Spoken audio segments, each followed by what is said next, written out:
Hey, I want to tell you about a new mini course that I have. It's called the 5-Minute Shift. One of the most frequent questions that I get from people on social media and clients is, how do I stop feeling anxious? How do I stop feeling upset? How do I stop feeling angry at my spouse? How do I stop feeling a certain way and get to something that feels better? This mini course is to answer that question. It's a 30-minute video. You get a cheat sheet and the slides, plus a Q&A and a why this works video. But really all you need is the 30-minute video, the how-to. It's a process I use every single day, multiple times a day. I have clients who use it and have experienced huge changes in their life. And if you practice this method over and over again, I promise you'll be able to shift any emotion in around 90 seconds to about 5 minutes. So if you're somebody who feels like you get stuck in emotions, you stew in emotions, you spiral in them, and you really wish that you could get out of them and it didn't involve scrolling or eating or shopping or any of that, this is for you. It's $29. There's a link in the show notes, and I hope you enjoy it.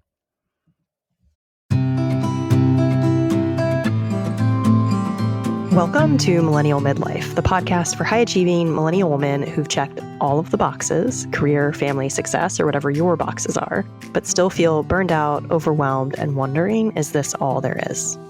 I'm Cecelia, and I help high-achieving women finally feel calm, happy, and at peace by working with their brain and nervous system, not against it, so that they can start feeling like themselves again. If you're done with people-pleasing, perfectionism, and pushing through, and ready for a new way of being, one that feels grounded, calm, and aligned, you're in the right place. Let's shift from burnout to alignment, from doing it all to doing what matters, and feel good while doing it. If you ever told yourself, next year I'm going to actually enjoy the holidays, I'm not going to get so stressed, but somehow you still find yourself right back in the same swirl of tension, pressure, and shoulds, this episode is for you. And as I was saying that out loud, I recognize that this could just be on a random Tuesday because, you could just say, tomorrow I'm not going to feel stressed. Tomorrow I'm not going to react like this. So this is for the holidays because I'm not sure when this is going to come out, but we're getting towards the end of October, beginning of November. This is kind of when the holidays start, maybe even before this. But this is for you, whether you want to feel less stressed this holiday season or just in life. Because when you want to feel calm, even when you know what would help, your human brain usually has other plans, right? It likes to kind of do what it has already done. The holidays, almost more than any other time of year, bring out all of the triggers, right? Family dynamics, expectations, endless decisions, the pressure to make everything meaningful for yourself, for everyone else, for this to be a core memory, right? You want it all to feel magical, but your body feels a little bit more like it's running a marathon or perhaps an Ironman instead. In this episode, we're going to talk about what's really going on, not just from a do less perspective, because honestly, that's just so not helpful, right? I'm just going to do less. I'm just going to care less. That doesn't work. If it doesn't work for you, you're a human. It doesn't work. For most of us, it doesn't work. Perspective, but from a brain and nervous system based perspective, right? How you can actually work with your brain to feel calmer and why it can feel so hard to feel calm when life around you is not. How we can shift back into peace even in the middle of chaos. By the end of this episode, you'll know what's happening in your body when you're overwhelmed, how to support yourself in real time, and how to define calm in a way that actually feels human and doable for you, not for anybody else. You might take a breath. You might sort of feel into wherever it is you're seated or standing. You don't need a perfect holiday to feel grounded. You don't need a perfect Tuesday to feel grounded. You just need to understand your human brain a little bit better. Okay. Holiday stress isn't just about a long to-do list. It's the emotional layering of expectations. You want to enjoy the season and make it meaningful, perhaps for your family, perhaps for your friends. You actually want to not disappoint anybody. You want to rest and make everything special. You want peace and feel obligated to attend events that don't bring peace at all. Then there's also the family dynamics, right? Maybe you're back in a childhood home or in a childhood town. You're answering questions about how you parent, what you eat, what you believe. It's a perfect storm. Nostalgia, overstimulation, that deep desire to make everything feel right. So you might pause for a moment and notice what part of this hits home for you. Or you could even pause this episode and ask yourself, what about the holidays feels most stressful for me? Another way of asking that question is saying, if I could have a magic wand, if I had a magic wand and I could change one part of the holidays, what would it be? What is the part that I most want to change? Or what are the 5 parts I most want to change? As you do that, take another breath. Maybe notice if there's any tension in your body, where it is. That's just your nervous system feeling the feels. You might even remind yourself you're safe right now in this moment as we talk about this. It's safe to believe something different around the holidays. It's safe to actually look at these beliefs around the holidays so we can feel different. Okay, let's talk about calm, because I would like to redefine it, right? Calm is not the Zen monk meditating in the middle of Times Square. That's not the version we're going for, at least not for people who listen to me generally, although that is possible if you want that. It's not pretending you're fine while silently losing it. I've done it. I know most of you have probably done it. I'm fine. It's fine. It's fine. You're not fine. We all know you're not fine. I'm not fine. When I say that, I'm definitely not fine. And it's definitely not trying to control everything around you so that you can feel peaceful, right? That propensity that most of us have to just kind of like micromanage every little thing around us, thinking that if all of the details have worked out, then we will finally feel peaceful. Real calm feels like being grounded enough in yourself to know who you want to be and how you want to be in any given moment. Even if things around you are a little bit messy, right? Even if people are being how they are, it's the knowing that things can kind of go wild around you without going wild within you. And it's knowing that you don't need perfection outside to feel safe inside. So a client who is in my group who's been doing this work for a while shared this win the other day. And she said, it's kind of interesting. Everything is still very much the same outside of her in life, but right now she feels a little bit like an observer on the sidelines, watching the chaos, but not feeling the need to be involved in it.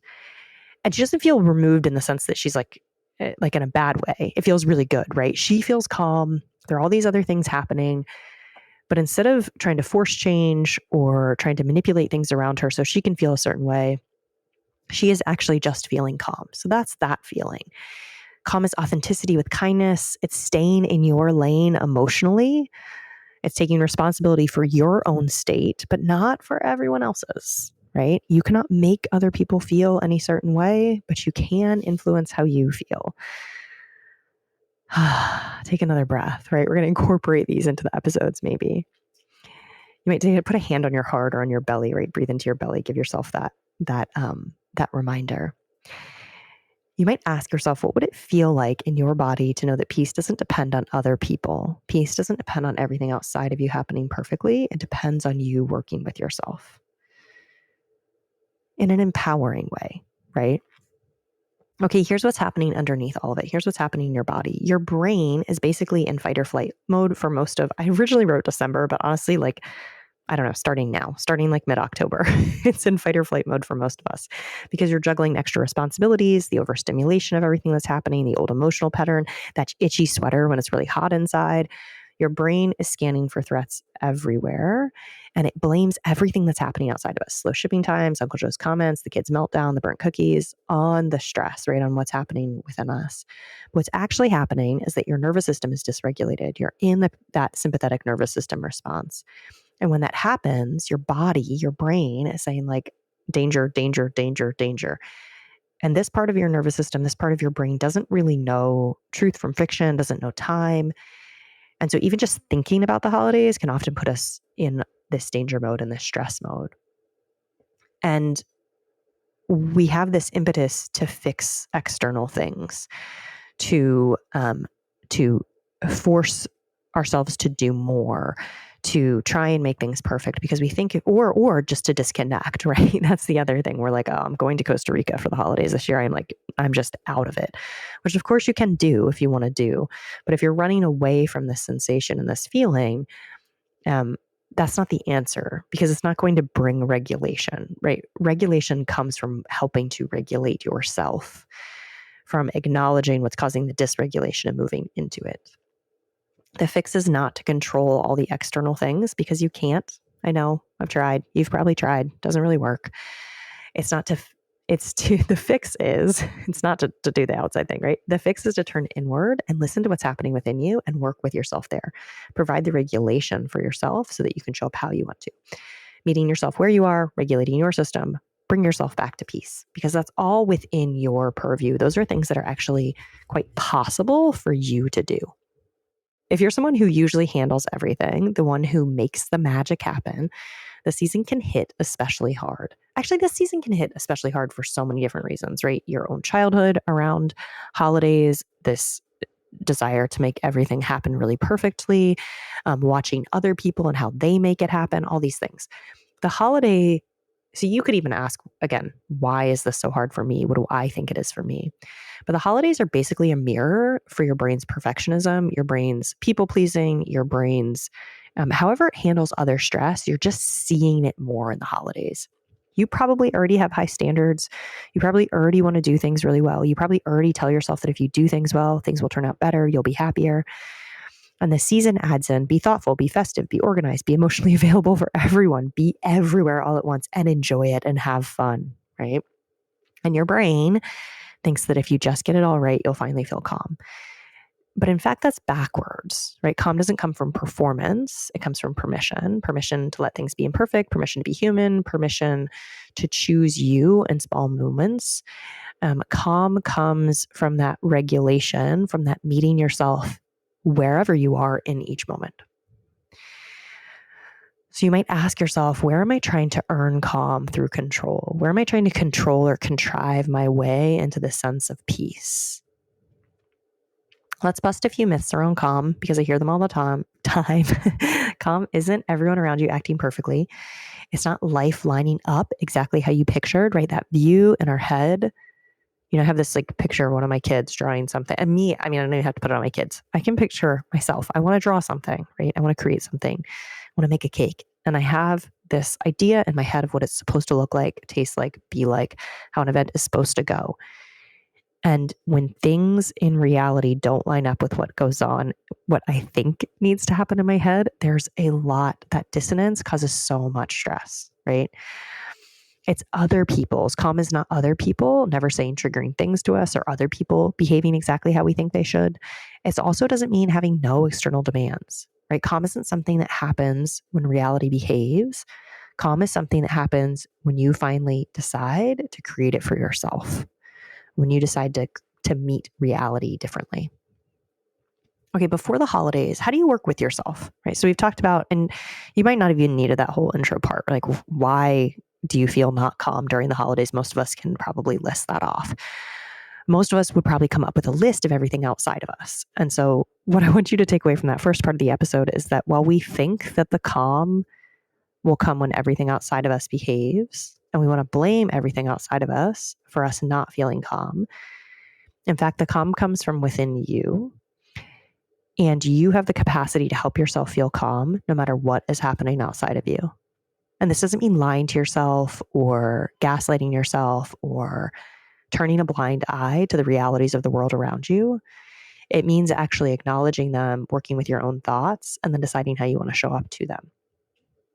This is what, if you want to have a calmer holiday season, let's get into some exercise and how you can actually help yourself, right? So before the holidays, right now, you might sit down with your calendar and look at what's actually on it. Not what you think is on it, but what's actually on it. Look at the reality of what's happening, right? When are you traveling?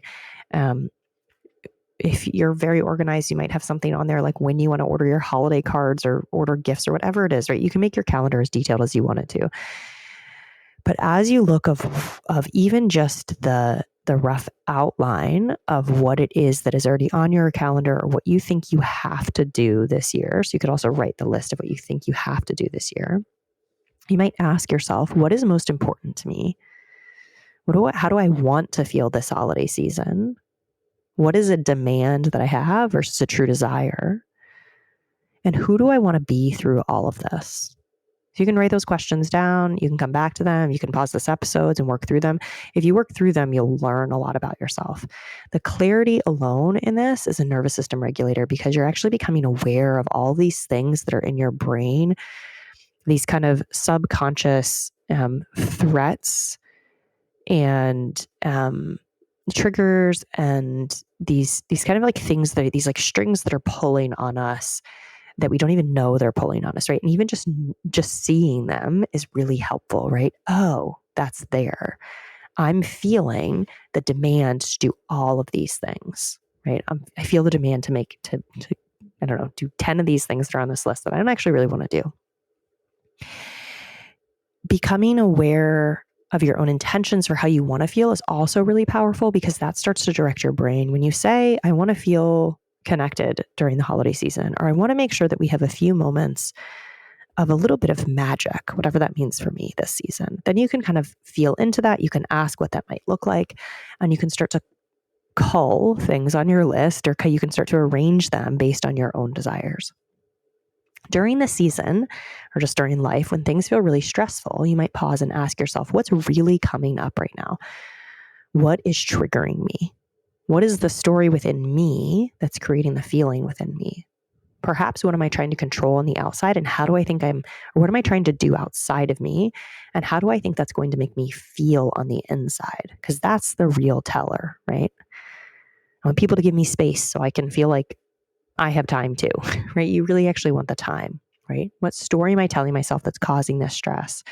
What part of me feels unsafe? What is the story that I'm telling here that's maybe an old story that feels like a story that I could reframe, maybe something that I could start to work with? And again, even before you work with it, just acknowledging it is really crucial. The key, which is what I just said, you don't have to fix all of it. As you notice, you regulate yourself. And sometimes you might literally ask yourself, if this stress wasn't from the outside, where would I find it in my body right now? What is the thing inside of me that's causing the stress? What is the story inside of me that's causing the stress? I can usually feel once I can feel into this, right? Feel the tight chest, the clenched jaw. I can feel the stress within me. And it's a sign to slow down and breathe, do a little tapping, ask for help. So this happened the other day, this weekend, in fact. I'm trying to make a lot of stuff for a fall fest at school, and there was a lot happening in the house, and I could feel myself, like I could feel the tension start to come. And I was multitasking, watching my kids, right? All that. There was like some tightness. There was like a clenching, a general clenching in my body. I don't even know if it was specific to my chest. Old me would have powered through it. Maybe I would have snapped at somebody. Then I would have felt guilty. I would have felt like that's not how I want to show up. That's not who I want to be. But because I'm familiar with this, and because I've been doing this a while, as soon as I started to feel that, I could stop for a moment and I asked myself, what's really happening within me right now? It was nothing about the potluck, right? There were these old things. I'm afraid I'm going to fail, right? I'm afraid no one's going to like my food and then they're not going to like me. I'm afraid nobody cares about me. I'm afraid that my needs don't matter. Now, I got to them very quickly because I've done this a lot. It might not come up so quickly for you right now, but even pausing and asking what's really going on with me right now, what's really happening, what's the thing I'm really afraid of right now, what's the thing that's really bothering me? The first answer might be the fact that my kid is like screaming at the top of their lungs, walking around the house, carrying the broom, singing, "Hark the Herald Angels Sing." One of my children does that right now. It's not that, right? Then you ask again, okay, but why is that bothering me? Well, that's bothering me because it's making me feel like I don't have the concentration. Okay, well, why is that a problem? Well, that's a problem because I feel like I'm going to mess up the recipe and then I'm going to fail. Oh, interesting. So this actually, it's not about my kids singing the song, although that's certainly perhaps adding to the mental load in my life. The stress is actually feeling like I'm going to fail. And so then I don't have to get mad at my kid. First, I can actually regulate myself and heal myself. And then I can actually talk to my kid from this place of regulation and wholeness rather than saying, you need to act different for me to feel okay. So naming these things brings relief because I'm seeing them, and I'm seeing the thing that's actually happening within me. And it also reminds me, this isn't about the food or the noise, the schedule. It's about my human brain trying to protect me. It's about me having stories, old stories that I need to work through. And in fact, if I work through them at a root level, they might not show up so much next time, or I'll be more aware of them next time and they won't show up in exactly the same way. And every time I work through them kind of on a holistic level. Once I saw these things, I could take a breath. I did a little tapping. I asked for a little bit of help. I asked for a little bit more calm. I also grabbed my noise reducing headphones. A couple people went outside and I started to feel calm within myself. So there were some outside things that happened, but actually the calm happened before any of that, right? Those were a result of me actually feeling into my own calm. And that means that I got to live my life in that moment and show up how I wanted to in that moment. And it wasn't perfect, but it actually felt pretty good. Okay, so here's what I want you to remember this season. Stress isn't from the outside world. It's from inside stories. It's from your nervous system. It's from your brain. It's stories your brain is telling in response to the world. Also, generally very old stories it's had for a long time. And that's really good news because it means that you can work with it way easier than trying to control everyone around you. You can meet yourself moment to moment. You can be in the calm, not in the chaos, not because life got suddenly easier, right? Or you just hightailed it out of here and had a holiday alone. Although you can do that, totally allowed if that's what you're into. Because you stop trying to control everyone and everything and start listening to yourself. So you might take one slow breath. You might see if you could bring 1% more ease into your body. And you could start practicing asking yourself, what is it that I actually need right now? What is one way I can support my nervous system today? How can I show up for myself? And maybe you can write something like this down later, something to remind yourself, and you can come up with your own words, but I'm going to provide just a little bit. I can meet myself in this moment. I can get curious about what's actually happening right now. I know I can regulate myself. I know I can help bring regulation into myself in this moment. I know that calm is possible and available for me. And that's the practice. Not doing it all at once, just meeting yourself in this moment and then doing it again in the next moment and then in the next moment, because I know that you can do it moment to moment. Okay. This is for the holidays, right? So I also have a workshop that I think I'm running after or before this episode comes out, but that you can grab the replay about kind of changing your mental struggle during the holidays. That will go a little bit more into this, that I can offer the replay to people. So if you want more of this, let me know. Thank you for being here. Thank you for taking the time to do this work, because when you take the time to change how you show up to the holidays, other people get to show up to the holidays differently too. And we didn't even talk about like family dynamics that much in this one. So maybe we'll have a whole nother episode about interacting with family during the holidays, because that is most of us just have so much stuff around that. All right. Thanks for tuning in. Come say hi on social media. Let me know if you like this. Leave a comment or a review if you feel called to do so. And I will see you the next time I see you. Bye. If this episode resonated with you, chances are you're not the only one. We women have been following so many of the same invisible rules, and sometimes all it takes is hearing someone else say it out loud to feel less alone and feel like something else is possible. So if a friend, a sister, or a coworker came to mind while you were listening, would you share this episode with her? It's such a simple way to remind women in your life that they don't have to do midlife or even life alone. And if you'd like to help even more women find Millennial Midlife, leaving a quick review on Apple Podcasts or rating on Spotify makes a huge difference. It only takes a minute, and it means the world to me. And of course, make sure you're subscribed so you never miss an episode. We're just getting started.